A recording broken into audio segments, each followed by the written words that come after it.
విద్యుత్ artisan employees joint action committee ఆధ్వర్యంలో పెద్దపల్లి జిల్లా కేంద్రంలో ఈరోజు సమ్మె కార్యక్రమంలో భాగంగా వారికి సంపూర్ణ మద్దతు బీఆర్ఎస్ పార్టీ పక్షాన తెలపడానికి ఇక్కడ రావడం జరిగింది.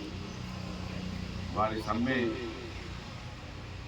చేయడానికి కారణం కాంగ్రెస్ పార్టీ ఆ రోజు పాదయాత్రలో పట్టి విక్రమార్క గారు హామీ ఇచ్చి 420 హామీలలో పొందుపరిచినటువంటి విషయాన్ని విస్మరిస్తున్నటువంటి తీర్పు నిరసనగా వారు సమ్మె చేస్తూ ఉన్నారు. ఆశ్చర్యం ఏంటంటే మన దేశంలో ఏదైనా మంచి పనులు చేసిన వాళ్లకు పద్మశ్రీలు పద్మభూషణలు ఇస్తూ ఉంటారు. కాకపోతే మన దేశంలో కొత్తగా కాంగ్రెస్ పార్టీ వాళ్ళని చూసిన తర్వాత నేను కూడా దాదాపు 30 సంవత్సరాల పైసలకు ప్రజా జీవితంలో ఉన్నటువంటి వ్యక్తిగా ఇంత ఘోరమైనటువంటి పరిస్థితులు ఎప్పుడు చూడలేదు కనుక మోసాలు చేస్తే కూడా పద్మభూషణ్ పద్మశ్రీ ఇవ్వాల్సిన అవసరం ఉన్నదని అది వీళ్ళని చూస్తే మనకు స్పష్టంగా కనబడతా ఉన్నది. కాంగ్రెస్ పార్టీ వాళ్ళు అధికారంలో ఉంటే ఏ విధంగా ఉంటారు, అధికారం కోసం ఏ విధంగా ఉంటారు అనేది మనకు కళ్ళకు కనపడుతుంటే కూడా మనకు చెవులకు వినపడుతుంటే కూడా వాళ్ళు మాత్రం వాళ్ళ అధికారంలోకి వచ్చిన తర్వాత అబద్ధాలు ఆపడం ఉంది. ఆ రోజు మీ న్యాయమైనటువంటి డిమాండ్ల కోసం మాలాగని ఇక్కడికి వచ్చి కూర్చొని ముసలి కన్నీరు గార్చి ఇవాళ ఆశ్చర్యం ఏంటంటే ఒకరా ఇతరా అని మనం వాళ్ళ మీద మాట్లాడచ్చు. మొత్తం కాంగ్రెస్ పార్టీలో ఉన్న ప్రతి మనిషి కూడా గ్రామంలో ఉన్న కార్యకర్తలు బెదిరించినా కూడా చాలా గొప్పగా చెప్తా ఉన్నాడు. మొన్న నేను జీ తెలుగు ఇంటర్వ్యూలో చూసిన మంత్రి ఎమ్మెల్యే దుద్దిల శ్రీధర్ గారు 420 హామీల రూపకర్త, ఆయన 370 హామీలను చేసినామని చెప్తున్నారు. మరి అలా మీరు 370 హామీలను పూర్తి చేసినాం, ఇంకా కొన్నే ఉన్నాయి చేయాలంటున్నారు. ఆశ్చర్యం అనిపిస్తుంది. 4,000 పెన్షన్ రాలేదు, తర్వాత వికలాంగులకు 6,000 రాలేదు, పిల్లలకు స్కూటీలు రాలేదు, అక్క చెల్లెలకు 2,500 రాలేదు, కానీ 370 చేసినా అంటున్నారు. బట్టి విక్రమార్క గారు స్వయంగా ఆయనే మంత్రి, ఆయనే హామీ ఇచ్చింది, ఆయనతో కలిసే అవకాశం కూడా లేదు.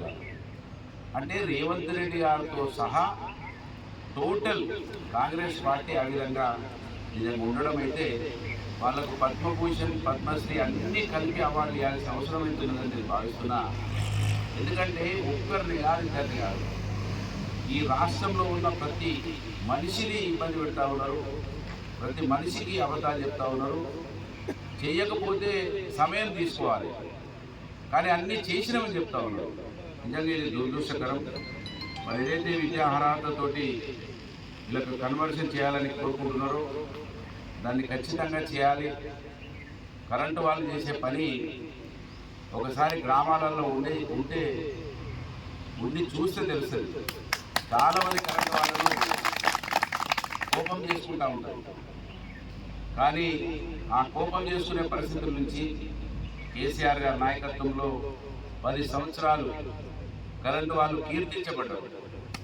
ఇవాళ కరెంటు వాళ్ళను ఇచ్చిన మాట ప్రకారంగా కేసీఆర్ గారు రెగ్యులరైజ్ చేస్తే అనేక ఇబ్బందులు వచ్చినా కూడా తట్టుకొని నిలబడి వారిని గొప్పగా మరి ఆశీర్వదించిన కేసీఆర్ గారు ఏదైతే ఆగిపోయి ఉన్నాయో అవి మీరు చేస్తా అని చెప్పారు, మార్పు తీసుకొస్తామని చెప్పారు.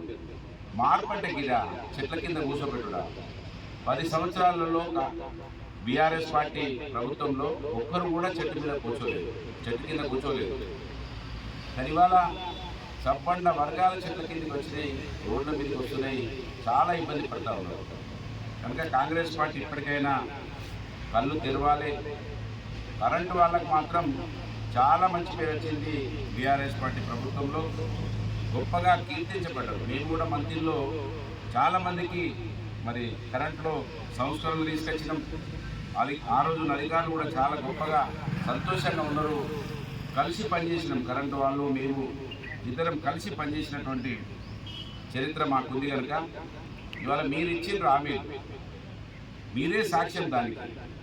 మరి మీరే ఈ విధంగా చేయడం దురదృష్టకరమని ఈ సందర్భంగా గుర్తు చేస్తూ, ఏదైతే ఇవాళ వీళ్ళ డిమాండ్లు మీకు రాతపూర్వకంగా ఇచ్చిండ్రో, మీరు డిమాండ్లను పూర్తి చేయకుండా ఇవాళ మాకు తెలిసింది ఏంటంటే ఇవాళ మీరు విరమించకపోతే మిమ్మల్ని డిస్మిస్ చేస్తామా, సస్పెండ్ చేస్తామని, పర్మిషన్ చేస్తామని మీరు హెచ్చరిస్తూ ఉన్నారు.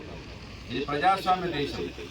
ప్రజాస్వామ్యంలో తమ హక్కుల కోసం పోరాటం చేసేటువంటి హక్కు, అవకాశం రాజ్యాంగంలో కల్పించబడ్డది.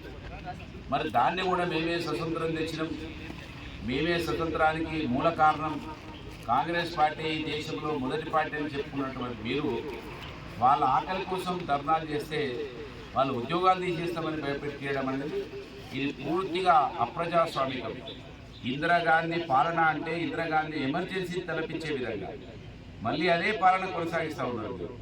కనుక కళ్ళు తెరవండి, ఇచ్చిన హామీలను నెరవేర్చడానికి కృషి చేయండి అని మిమ్మల్ని కోరుతూ, వారి యొక్క న్యాయమైన మరి కోరికలను తీర్చాలని డిమాండ్ చేస్తూ, వారు ఏ కార్యక్రమం తీసుకున్నా ఇవాళ తెలంగాణ విద్యుత్ artisan employees joint action committee ఏదైతుందో ఏ పోరాటం తీసుకున్నా పెద్దపల్లి జిల్లాలో బీఆర్ఎస్ పార్టీ వారికి అండగా ఉంటుంది.